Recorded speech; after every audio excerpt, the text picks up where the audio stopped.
Hello friends, welcome to my channel. Today video ಗಟ್ಟಿ ಸೊಪ್ಪು ರೆಸಿಪಿನ ಶೇರ್ ಮಾಡ್ತಾ ಇದ್ದೀನಿ. ನಾನಿಲ್ಲಿ ಮೊದಲು 4 ಥರ ಕಾಳುಗಳನ್ನ ತೊಗೊಂಡಿದ್ದೀನಿ.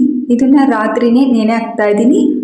ಅರ್ಧ ಬೌಲು ಅಲಸಂದೆ ಕಾಳು, ಅರ್ಧ ಬೌಲ್ ಶೇಂಗಾ ಬೀಜ, ಅರ್ಧ ಬೌಲು ಬಟಾಣಿ ಮತ್ತು ಅರ್ಧ ಬೌಲ್ ಕಡಲೆಕಾಳನ್ನ ನೆನೆ ಹಾಕ್ತಾ ಇದ್ದೀನಿ.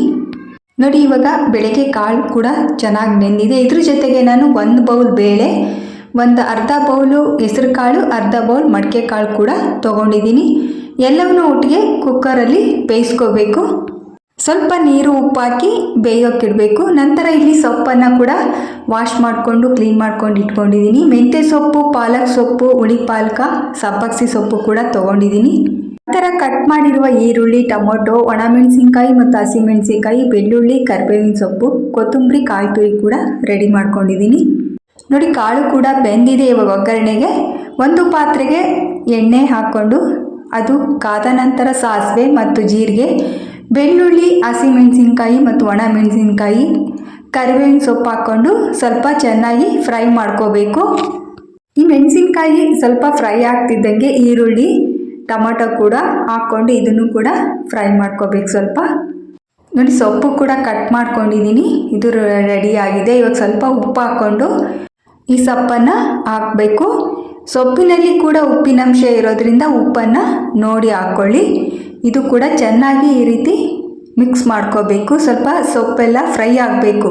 ಸೊಪ್ಪಿನಲ್ಲಿರುವ ಹಸಿ ವಾಸನೆ ಎಲ್ಲ ಹೋದ ನಂತರ ನೋಡಿ, ಇವಾಗ ಅರ್ಧ ಬೇಯಿಸ್ಕೊಂಡ್ರೆ ಸಾಕು. ಇಷ್ಟು ಬಂದರೆ ಸಾಕಾಗುತ್ತೆ. ಇವಾಗ ಕಾಳೇನು ಬೇಯಿಸ್ಕೊಂಡಿದ್ವಲ್ಲ ಕುಕ್ಕರಲ್ಲಿ, ಅದನ್ನು ಕೂಡ ಹಾಕ್ಕೋಬೇಕು. ಹಾಕ್ಕೊಂಡು ಸ್ವಲ್ಪ ಅರ್ಧ ಟೀ ಸ್ಪೂನ್ ಅಥವಾ 1 ಟೀ ಸ್ಪೂನ್ ಸಾಂಬಾರು ಪುಡಿ ಕೂಡ ಹಾಕ್ಕೊಂಡು ಚೆನ್ನಾಗಿ ಮಿಕ್ಸ್ ಮಾಡ್ಕೋಬೇಕು. ನೋಡಿ, ಸೊಪ್ಪಿನ ಪ್ರಮಾಣ ಜಾಸ್ತಿ ಬೇಕಾದರೂ ಹಾಕ್ಕೋಬೋದು. ಇದೆಲ್ಲ ಚೆನ್ನಾಗಿ ಮಿಕ್ಸ್ ಮಾಡಿದ ನಂತರ ಸ್ವಲ್ಪ ಹುಣಸೆ ರಸ ಹಾಕ್ಕೋಬೇಕು.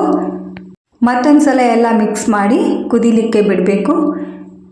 ಈ ಗಟ್ಟಿ ಸೊಪ್ಪು ರೊಟ್ಟಿ ಚಪಾತಿಗಂತೂ ಒಳ್ಳೆ ಕಾಂಬಿನೇಷನ್ನು. ನೋಡಿ, ಇವಾಗ ಕುದಿಲಿಕ್ಕೆ ಸ್ಟಾರ್ಟ್ ಆಗಿದೆ. ಕೊನೆಯದಾಗಿ ಕೊತ್ತಂಬರಿ ಸೊಪ್ಪು ಮತ್ತು ಕಾಯಿ ತುರಿನ ಹಾಕಿ ಮತ್ತೊಂದು ಸಲ ಚೆನ್ನಾಗಿ ಮಿಕ್ಸ್ ಮಾಡಿ ಸ್ವಲ್ಪ ಕುದಿಸಬೇಕು. ಸೊಪ್ಪು ಮತ್ತು ಬೇಳೆನ ಎಲ್ಲ ಒಟ್ಟಿಗೆ ಕೂಡ ಹಾಕಿ ಬೇಯಿಸ್ಕೋಬೋದು. ಸೊಪ್ಪು ಜಾಸ್ತಿ ಬೇಯುತ್ತೆ ಅಂತ ಈ ರೀತಿ ಸಪ್ರೇಟಾಗಿ ಬೇಯಿಸಿದ್ದೀನಿ. ನೋಡಿ, ಎಲ್ಲವನ್ನು ಚೆನ್ನಾಗಿ ಮಿಕ್ಸ್ ಮಾಡಿ ಆಗಿದೆ. ಇವಾಗ ರೆಡಿಯಾಗಿದೆ ಗಟ್ಟಿ ಸೊಪ್ಪು. ನೀವು ಕೂಡ ಟ್ರೈ ಮಾಡಿ. ವಿಡಿಯೋ ಇಷ್ಟ ಆದರೆ ಲೈಕ್ ಮಾಡಿ. Thank you.